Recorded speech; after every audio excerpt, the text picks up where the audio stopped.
अस्सलामु अलैकुम वरहमतुल्लाहि वबरकातुहू। नाजरीन, मैं मुबीनुद्दीन खैरदी आपकी खिदमत में हाजिर हूँ लेकर आपका अपना पसंदीदा, आपका अपना फेवरेट और most likable program career guidance. जी हाँ, पिछले एपिसोड्स में हमने आपको मुकम्मल इन्फॉर्मेशन दी है टेक्निकल कोर्सेज़ के बारे में, फॉर एग्ज़ाम्पल ITI से लेकर MTech और PhD तक। इसी तरह हमने आपको मुकम्मल इन्फॉर्मेशन पहुंचाई है खुसूसन आर्ट्स के सब्जेक्ट से रिलेटेड। आज बात करेंगे उस मजमून की जिसके अंदर ज़िंदगी है, जिसके अंदर केमिकल से रिलेटेड इन्फॉर्मेशन है। जी हाँ, यूनिवर्स से रिलेटेड भी कई बातें हैं। मैं बात कर रहा हूँ कोई और सब्जेक्ट्स की नहीं बल्कि साइंस फील्ड की, ख़ासकर आफ्टर 10th +2 जिसको हम लोग PUC के नाम से भी जानते हैं। आज हमारा कंप्लीट डिस्कशंस इंशाअल्लाह साइंस सब्जेक्ट्स के बारे में होगा। प्रोग्राम शुरू करने से पहले आपके सामने कुछ बातें रखना चाहता हूँ। वो ये है, साइंस सब्जेक्ट अगर आप पसंद करते हैं तो पहले अपने अंदर कुछ क्वालिटीज़ को ख़ासकर ढूंढ लीजिएगा। अगर आप साइंस सब्जेक्ट्स पढ़ना चाहते हैं तो आपके लिए ज़रूरी है PUC साइंस करना चाहते हैं या फिर आप +2 जिसका नाम +2 भी है, PUC साइंस भी है, अगर आप ये कोर्स में दाखिला लेना चाहते हैं तो आपके लिए कंडीशन है कि आपकी दिलचस्पी अल्हम्दुलिल्लाह साइंस सब्जेक्ट्स में हो। क्यों? क्योंकि आने वाले दिनों में इसी से रिलेटेड आपको अलग अलग सब्जेक्ट्स, इसी से रिलेटेड अलग अलग कोर्स, कईयों इसी से रिलेटेड 1000 से ज़्यादा कोर्सेस आपका इंतज़ार कर रहे हैं। तो इसीलिए तैयार हो जाइए, ख़ासकर वो तलबा जो ख्वाब देख रहे हैं डॉक्टर बनने का, वो तलबा जो ख्वाब देख रहे हैं बड़े इंजीनियर्स बनने का, और वो तलबा जो ख्वाब देख रहे हैं फार्मासिस्ट बनने का। जी हाँ, थोड़ा सब्र कीजिए। वो तलबा जो बनना चाहते हैं ज़िंदगी के अंदर, ख़ासकर ऐसे एक्सपर्ट्स कि नई नई दवाएं दरियाफ़्त करें या बना सकें, तो ये तमाम फील्ड्स उन स्टूडेंट्स का इंतज़ार कर रहे हैं जिन्हें हम उमूमन और ख़ुसूसन कहते हैं साइंस स्टूडेंट्स। PUC साइंस या +2 साइंस के बाद आपके पास बहुत ज़्यादा ऑप्शंस आते हैं। पहले एक बात जो आपको क्लियर करनी है वो ये है कि PUC साइंस करने के बाद आप आर्ट्स में भी जा सकते हैं, इसी तरह आप कॉमर्स में भी जा सकते हैं, मगर कोई कॉमर्स वाला साइंस के अंदर नहीं आ सकता, इसी तरह आर्ट्स वाला दोबारा साइंस में नहीं आ सकता। इस चीज़ को जहन में रखते हुए इंशाअल्लाह आप आगे बढ़ेंगे तो बहुत ज़्यादा बेनिफिट्स आपको मिलते हुए नज़र आएंगे। शुरुआत करते हैं ख़ासकर PUC साइंस के मुताल्लिक़। PUC साइंस कंप्लीट होने के बाद आपके पास बहुत सारे कोर्सेस हैं। उसमें से पहला पसंदीदा एक कोर्स जिसे मैं भी जानता हूँ, बिल्कुल आप भी जानते हैं, जी हाँ, पेरेंट्स भी जानते हैं, वो कोर्स है मेडिकल का। बहुत सारे स्टूडेंट्स कहते हैं कि they want become the doctors. तो आज मैं आपकी हेल्प करूँगा कि डॉक्टर बनने के लिए आपको कौन सा रास्ता इख्तियार करना चाहिए। तो तैयार हैं जनाब वाला? Thank you very much. पिछले कुछ सालों पहले हम ये सुनते थे कि हिंदुस्तान के अंदर 1000 इंजीनियर्स और डॉक्टर्स का कैलकुलेशन करेंगे तो 2 इंजीनियर्स और 1 डॉक्टर मिलता था। अल्हम्दुलिल्लाह अब तलबा आगे बढ़ने की वजह से अब हमारा रेशो चेंज हो गया है। डॉक्टर बनने के लिए पहले आपको जो पढ़ना चाहिए वो है PUC साइंस या फिर +2। PUC का नाम दरअसल +2 भी है। बाज़ जगह से PUC कहा जाता है और बाज़ जगह से +2 कहा जाता है। जी हाँ, अगर आप डॉक्टर बनना चाहते हैं तो पहले आपको PUC साइंस पढ़नी होगी। PUC साइंस में आपके जो सब्जेक्ट्स कंसिडर किए जाते हैं वो है फ़िज़िक्स, बायोलॉजी, खुसूसन फ़िज़िक्स, बायोलॉजी, केमिस्ट्री। मैथमेटिक्स का इसके अंदर कोई लेन देन नहीं है या मैथमेटिक्स का कोई डिस्टर्बेंस नहीं है। जो तलबा मैथमेटिक्स से डरते हैं उन्हें डरने की ज़रूरत नहीं है, वो आसानी से डॉक्टर बन सकते हैं। क्यों? क्योंकि डॉक्टर बनने के लिए मैथ्स की ज़रूरत नहीं है। जिन सब्जेक्ट्स की ज़रूरत है, फर्स्ट है केमिस्ट्री, बायोलॉजी, और एक कौन सा सब्जेक्ट्स में कह रहा था? जी हाँ, good, well done, physics. Physics, biology और केमिस्ट्री आपके पास सब्जेक्ट्स हैं, यानी आप ये सब्जेक्ट्स को सेलेक्ट करते हैं तब आप आसानी से इंशाल्लाह डॉक्टरी के रास्ते पर चल सकते हैं। उसके लिए डॉक्टर बनने के लिए पहले आपको PUC पास करना होता है। पीयूसी अच्छे मार्क्स के साथ, खुसूसन अगर आप पीयूसी गवर्नमेंट सीट लेना चाहते हैं तो पहले आपको रिटर्न में, राइटिंग में परसेंटेज मेंटेन करना होगा। साथ ही साथ इसके लिए खुसूसी एक अलग से CET कॉमन एंट्रेंस टेस्ट होता है। ये कॉमन एंट्रेंस टेस्ट और रिटर्न एग्जाम्स, जो आप एग्ज़ाम पेपर में आंसर शीट में जो आप जवाबात लिखते हैं वो रिटर्न एग्ज़ाम है, और एक कॉमन एंट्रेंस टेस्ट ये एक होता है। तो ये दोनों मिलाकर इसका परसेंटेज देखा जाता है। और एक बात सुन लीजिए, अगर आप डॉक्टर बनना चाहते हैं तो पहले आपको रिटर्न में कम से कम 50 मार्क्स लेने होंगे। उसके बाद CET के मार्क्स आपके देखे जाते हैं। अगर आपके रिटर्न में 50% हैं लेकिन CET में मार्क्स ज़्यादा हैं तो आप इंशाअल्लाह मेरिट लिस्ट के हिसाब से आपका सिलेक्शन हो सकता है। किस तरीके से रिटर्न एग्ज़ाम्स और CET एग्ज़ाम्स में, खुसूसन CET एग्ज़ाम्स में जो स्टूडेंट्स ज़्यादा मार्क्स लेते हैं, अल्हम्दुलिल्लाह उनके लिए मेडिकल सीट आसानी से मिल सकती है। कंडीशन ये है कि पीयूसी साइंस होना, और कंडीशन ये भी है फिज़िक्स, केमिस्ट्री, बायोलॉजी, ये 3 सब्जेक्ट्स आपके कंपलसरी आपके पास रहना, यानी आप वो सब्जेक्ट्स पढ़ना। ये सब्जेक्ट्स पढ़ने के बाद जब आप CET का एग्ज़ाम्स लिखते हैं, CET के मार्क्स कंसीडर किए जाते हैं। 50% मार्क्स यहाँ पर रिटर्न में देखे जाते हैं, बाकी के जो मार्क्स रहते हैं वो CET के देखे जाते हैं। इसीलिए CET के मुताबिक आपको ज़्यादा से ज़्यादा प्रिपेयर होना होता है। तो ये बातें खासकर मेडिकल एंट्रेंस के वास्ते आपके लिए मैं बता रहा था। उम्मीद कि आप इंशाल्लाह इससे ज़्यादा से ज़्यादा फ़ायदा उठाएंगे। और एक बार मैं आपको रिवाइज़ करते हुए इंशाल्लाह आगे बढ़ता हूँ। अगर आप MBBS करना चाहते हैं तो उसके लिए कंडीशन ये है कि आप साइंस में रिटर्न में कम से कम 50 मार्क्स हो। उसके बाद CET में जो भी मेरिट लिस्ट रहेगा या परसेंटेज के हिसाब से रहेगा, जिसके मार्क्स ज़्यादा रहेंगे उसे इंशाल्लाह गवर्नमेंट की तरफ से फ्री सीट मिल जाती है, और फिर वो MBBS में दाखिला लेके अपना करियर आसानी से शुरू कर सकता है। ये बातें हैं उन स्टूडेंट्स के लिए जो ख्वाब देख रहे हैं कि मैं डॉक्टर बनना चाहती हूँ या मैं डॉक्टर बनना चाहता हूँ। बिल्कुल, आपकी टीन एज में अगर आप ख्वाब देखते हैं तो आसानी से डॉक्टर, उसके अलावा सर्जन, और फिर आप और साइंटिस्ट भी आसानी से बन सकते हैं। शर्त यह है कि आपको रास्ता सही मालूम हो और प्रॉपर गाइडेंस हो। तो ये बातें खुसूसन मैं हाउ टू बिकम डॉक्टर्स बता रहा था।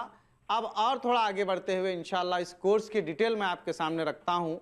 MBBS अगर आप करते हैं तो फर्स्ट आपके लिए ख़ासकर 5.5 साल गुजारने होंगे, या 5.5 साल जब आप ये MBBS के लिए लगाते हैं तब इंशाल्लाह आपको मेडिकल यानी MBBS करने की डिग्री हासिल हो जाती है। इसके बाद और एक 2 साला कोर्स आता है जिसे हम MD के नाम से या फिर MS के नाम से जानते हैं। अगर आप MBBS करें हैं तो जनरल फिजिशियन आप बन जाते हैं और आप अपना करियर मेडिकल फील्ड्स में आसानी से शुरू कर सकते हैं। मगर आप कोई ऑपरेशन नहीं कर सकते, इसके लिए आपको और आगे पढ़ना होगा। फॉर एग्ज़ाम्पल हमारी सोसाइटी में अलग अलग स्पेशलिस्ट हैं। फॉर एग्ज़ाम्पल ऑप्थेल्मोलॉजिस्ट, आँख का डॉक्टर, इसी तरह आर्थोपेडिक, गायनाकोलॉजिस्ट, ENT, ये स्पेशलिस्ट डॉक्टर बनने के लिए आपको कंडीशन है, यानी आपको MS या फिर MD 2 साल करने होंगे। ये 2 साल मुकम्मल करने के बाद आपको आसानी से इंशाल्लाह एक सर्टिफिकेट मिलता है जिसके बेस पर आप कहीं भी अपनी प्रैक्टिस शुरू कर सकते हैं। सालारी इसके अंदर बहुत शानदार है। प्राइवेट अगर गवर्नमेंट की तरफ से कर रहे हैं तो कम से कम आपको 50 से 52,000 ये तनख्वाह आपकी शुरू होती है, और आगे आपकी उम्र के और तजुर्बे के हिसाब से इंशाल्लाह बढ़ना शुरू हो जाती है। इसके बजाय बहुत सारे स्टूडेंट्स जो MBBS करने के बाद MS करते हैं, अल्हम्दुलिल्लाह वो ज़्यादातर प्राइवेट सर्विसेज करते हैं। जैसे कि आपने शहर के अंदर देखा होगा, कोई आर्थोपेडिक है, बड़ा मशहूर है, जिसके पास बड़ी लाइन लगी हुई है। इसी तरह आप देखे होंगे कि ऑप्थेल्मोलॉजिस्ट है, यूरोलॉजिस्ट है, न्यूरोलॉजिस्ट है, गायनाकोलॉजिस्ट है, डर्मेटोलॉजिस्ट है, कार्डियक यानी हार्ट स्पेशलिस्ट है। ये तमाम डॉक्टर्स सोसाइटी के अंदर नज़र आते हैं और इनके पास बहुत ज़्यादा पेशेंट खासकर कंसल्ट करने के लिए जाते। सवाल मेरा आप तमाम से यही है कि शहर के अंदर शहर के अंदर कई डॉक्टर्स होते हैं, लेकिन कुछ डॉक्टर्स ऐसे होते हैं जिनके पास कंसल्ट करने के लिए 15 दिन पहले आपको अपॉइंटमेंट लेना पड़ता है। तो जवाब सिंपल है मेरे अजीज, पिछले कई एपिसोड से हम आपको बताते आ रहे हैं कि जो लोग करियर प्लानिंग करते हैं, अल्हम्दुलिल्लाह उनके काम करने की एफिशिएंसी, उनके अंदर एबिलिटी और मोस्ट इम्पॉर्टेंट उनका जो पॉइंट ऑफ व्यू रहता है कोई डिसीजन लेने का, पेशेंट के ताल्लुक से, उसकी बीमारी के ताल्लुक से, उनको एक मुनफरिद और यूनिक पर्सनालिटी बना देता है अल्हम्दुलिल्लाह। इसीलिए उनकी डिमांड होती है। अगर आप भी मेडिकल फील्ड में कामयाब होना चाहते हैं तो आपके पास कुछ क्वालिटीज़ ज़रूर होनी चाहिए। डॉक्टर बनने के लिए फर्स्ट है हमेशा आप अलर्ट रहें। दूसरे पेशे में हमेशा अलर्ट रहने की ज़रूरत नहीं है, लेकिन मेडिकल फील्ड में अगर आप आना चाहते हैं और बुलंदियों के शिखर पर पहुंचना चाहते हैं तो आपके लिए ज़रूरी है पहले आप अलर्ट रहें। दूसरी चीज़, आपको आपके काम से बेइंतहा ज़्यादा अल्हम्दुलिल्लाह मोहब्बत हो। तीसरी और एक जो चीज़ है ख़ासकर खुसूसन इम्पॉर्टेंट बात वो ये है कि आपका टोटल इन्वॉल्वमेंट पेशेंट के साथ विथ पेशेंस हो। पेशेंस से मुराद सब्र हो। अगर आपके पास सब्र है और गहरी नज़र अपने सब्जेक्ट्स पर है और आपको अपने काम से मोहब्बत है इंतहा दर्जे की, तो यकीन मानिए इंशाअल्लाह वो ख्वाब देखना शुरू कर दीजिए कि मैं डॉक्टर बनूंगा और डॉक्टर बनने के बाद इंशाअल्लाह शहर के नामूर और मशहूर डॉक्टर्स में से मैं एक बन जाऊंगा। क्यों? क्योंकि जो लोग करियर प्लानिंग करके आगे बढ़ते हैं अल्हम्दुलिल्लाह उनके लिए कईयों मंजिलें इंतज़ार में बैठी हुई रहती हैं। और एक अहम बात है, वो बात है आपका स्टेमिना। जी हाँ, स्टेमिना। अगर आपके पास स्टेमिना है इंशाअल्लाह आप इस फील्ड में जाकर बहुत ऊंचाइयों तक, बहुत बुलंदियों तक बग़ैर किसी परेशानी के पहुंच सकते हैं। और इससे अहम बात यह है कि आपको एक खिदमत खल्क़ का अल्हम्दुलिल्लाह शोबा मिल जाता है। वो खिदमत खल्क़ आप इमेजिन कीजिए कि एक शख्स आपके पास आता है, जब आप डॉक्टर बनेंगे 7 दिन पहले 8 दिन पहले कोई शख्स आपके पास आया जो ज़ख्मों से चूर था, और फिर 7-8 दिन के बाद वही शख्स मुस्कुराता हुआ आपको सलाम करता हुआ, दुआ देता हुआ जब जाएगा तो उस वक्त आपकी खुशी का आलम क्या आप अंदाज़ा कर सकते हैं। जी हाँ, खिदमत खल्क़ के लिए भी ये शोबा एक बेहतरीन शोबा है। अब इसके अंदर स्पेशलिस्ट हैं अलग अलग, जैसा कि लेडीज़ के ख़ासकर गायनाकोलॉजिस्ट। मुस्लिम गर्ल्स से मैं ख़ास कर ये अपील करूँगा, मैं ये गुजारिश करूँगा, ये मशवरा दूँगा एक कौम का ज़िम्मेदार होने के नाते कि मुस्लिम गर्ल्स डॉक्टर बनने की तरफ आगे आएँ। क्यों आगे आएँ? उसकी बुनियादी वजह यह है कि लड़कियों के अंदर अलर्टनेस माशाल्लाह काफ़ी होता है। दूसरी वजह यह है कि ये मोस्ट रिस्पॉन्सिबल होती हैं। तीसरी वजह यह है कि इनके अंदर नई चीज़ जानने की क्यूरियोसिटी काफ़ी अच्छी रहती है, जिसकी वजह से अल्हम्दुलिल्लाह ये इस फील्ड में आकर काफ़ी सक्सेस और काफ़ी कामयाब हो सकती हैं। ये बातें थी डॉक्टर बनने के ताल्लुक़ से। इंशाअल्लाह अब थोड़ा आगे बढ़ते हैं और दूसरे कोर्स की तरफ जाते हैं। जी हाँ, खूबसूरत चमचमाते दांत, मैं बात कर रहा हूँ डेंटिस्ट की। अगर आप BDS कर लेंगे तो आसानी से इंशाअल्लाह डेंटिस्ट बन सकते हैं। खूबसूरती की तरफ खासकर ज़्यादा ध्यान दिया जा रहा है, तो आप इंशाअल्लाह डेंटिस्ट बनकर अपना करियर शुरू कर सकते हैं। इसी तरह होम्योपैथी है जो इंडिया के अंदर काफ़ी मकबूल हो रही है, तो होम्योपैथी के ज़रिए से भी आप डॉक्टर बन सकते हैं। इसी तरह यूनानी के भी आप डॉक्टर बन सकते हैं, आयुर्वेदिक के भी आप डॉक्टर बन सकते हैं। यूनानी और आयुर्वेदिक के डॉक्टर बनते हैं तो गवर्नमेंट में भी इंशाल्लाह आपको अच्छा सपोर्ट मिलेगा, यानी गवर्नमेंट जॉब या फिर गवर्नमेंट अपॉइंटमेंट आपका एज ए डॉक्टर हो सकता है। ये बातें थी कुछ जो रिलेटेड थी MBBS से और BDS से। MBBS 5.5 साल मुकम्मल होने के बाद 2 साल MS में लगाना होगा, उसके बाद इंशाअल्लाह आप कम से कम सर्जन तो बन ही जाएंगे। All the best to those students who are dreaming to become the doctor. Next I am coming towards the other fields. मैं साइंस में अब और एक फील्ड की तरफ आ रहा हूँ जिसको हम जानते हैं, वो है फार्मेसी। जी हाँ, D pharmacy, B pharmacy, M pharmacy. आपको डी फार्मेसी करने के लिए PUC साइंस होना चाहिए, इसी तरह बी फार्मेसी करने के लिए भी PUC साइंस होनी चाहिए। डी फार्मेसी में एडमिशन लेने के लिए आपको पीयूसी पास होना चाहिए। इसी तरह बी फार्मेसी करने के लिए भी आपको पीयूसी साइंस पास होना चाहिए। तो स्टार्ट करते हैं डी फार्मेसी। डी फार्मेसी 2 साल का कोर्स है। डी फार्मेसी करने के बाद ये सिर्फ 2 साल का कोर्स है जिसको डिप्लोमा इन फार्मेसी कहा जाता है। ये +2 या पीयूसी, +2 और पीयूसी दोनों सेम है, नाम अलग अलग है।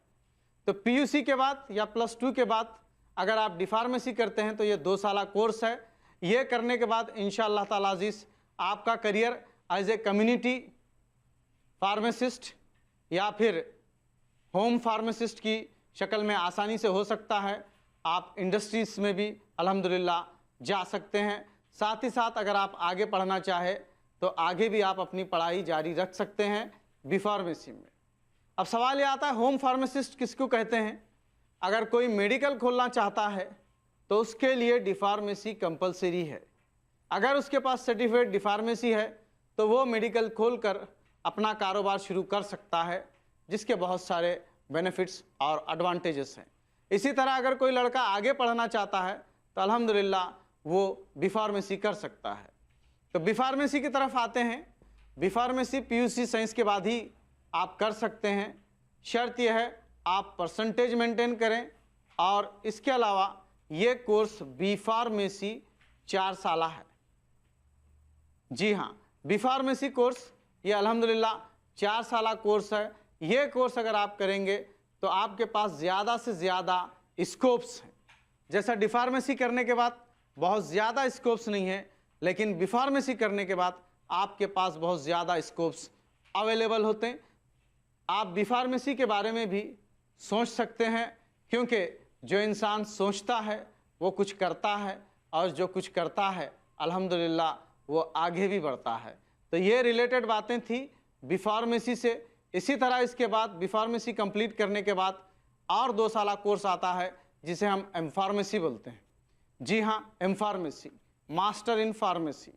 ये कोर्स करने के बाद आप फेलोशिप में भी जा सकते हैं, इंडस्ट्रीज़ में भी जा सकते हैं, या टीचिंग फील्ड में अगर आपको आना है तो आप बी फार्मेसी के स्टूडेंट्स को आसानी से पढ़ा सकते हैं। ये कुछ बातें थी जो मैं आपके सामने अल्हम्दुलिल्लाह बता रहा था।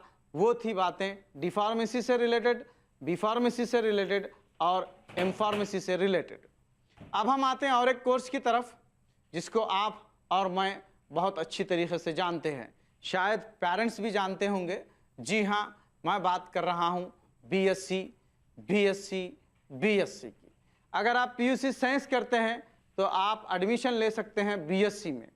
मैं शुरू में 3 दफ़ा बीएससी क्यों बोला, उसकी वजह यही है। अगर आप पीयूसी साइंस करे हैं तो आप बीएससी में दाखिला ले सकते हैं। BSc CBZ, chemistry, botany, zoology एक कॉम्बिनेशन है। बीएससी इन सीबीजेड आप कर सकते हैं।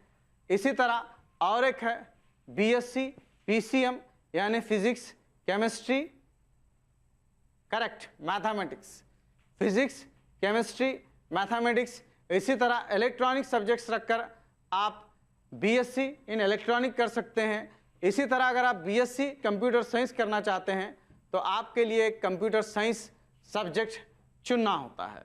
तो बीएससी करने के बाद और कितने ऑप्शन हैं, तो उसका जवाब ये है बीएससी के बाद आप एमएससी कर सकते हैं। एमएससी जो सीबीजेड करे हुए लोग हैं वो MSc in biology, MSc in botany, MSc in chemistry कर सकते हैं। जी हाँ, जिस तरह फूल अपनी पत्तियां बिखेरता है जब हम उसे खोलते हैं, तो बिल्कुल जैसे बीएससी आपके सामने खुलता हुआ नज़र आ रहा है। तो बीएससी सीबीजेड के साथ फिर बीएससी पीसीएम, फिजिक्स एमएससी आप कर सकते हैं बीएससी के बाद फिजिक्स से, केमिस्ट्री से और मैथमेटिक्स से। इसी तरह आप एमसीए कर सकते हैं क्योंकि आपके पास कंप्यूटर सब्जेक्ट है, या बाज़ जगह एमएससी भी नाम दिया जाता है। इसी तरह आप एमएससी इन इलेक्ट्रॉनिक में भी कर सकते हैं। तो ये तमाम कोर्सेस आपका इंतज़ार कर रहे हैं, और इन तमाम कोर्सेस के साथ मेरे अजीज़ इससे रिलेटेड तमाम जॉब्स हैं जो उन स्टूडेंट्स का इंतज़ार कर रहे हैं जिनकी दिलचस्पी साइंस में है। तो बात कर रहे थे हम एमएससी की। एमएससी के बाद एमफिल आप चाहे तो कर सकते हैं, या अगर आप पीएचडी करना चाहे तो पीएचडी भी कर सकते हैं। मगर पहले खासकर सेंट्रल यूनिवर्सिटी के अंदर एमफिल के बाद पीएचडी किया जा सकता है। तो सोचिए जहां आपके एरिया के हिसाब से, वहां की यूनिवर्सिटी के हिसाब से अगर आपको डायरेक्ट पीएचडी में मिलता है तो बहुत अच्छा है, वरना आप एमफिल के ज़रिए पीएचडी करके अपना करियर ब्राइट बना सकते हैं। और एक अहम बात जो ख़ास आपसे शेयर करनी है वो ये है कि बहुत सारे लोग सवाल करते हुए नज़र आते हैं कि हम पढ़ेंगे तो हमें हासिल क्या होगा, क्या हमें नौकरी मिलेगी, क्या हमें ऐसे मौके मिलेंगे, ऐसे अपॉर्चुनिटीज़ मिलेंगी जो दूसरों को मिलती है। तो मैं आपको बताता चलूँ कि अल्हम्दुलिल्लाह अगर आप पीएचडी तक पहुँच गए या फिर एमफार्मेसी तक पहुँच गए या फिर एमएससी तक पहुँच गए तो आप आसानी से इस काबिल हो जाते हैं कि आपको दर दर इधर उधर जॉब ढूंढने की ज़रूरत नहीं है।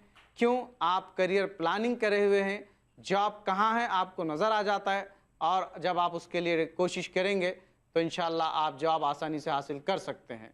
ये कुछ बातें थी जो मैं एमएससी से रिलेटेड आपके सामने रखा।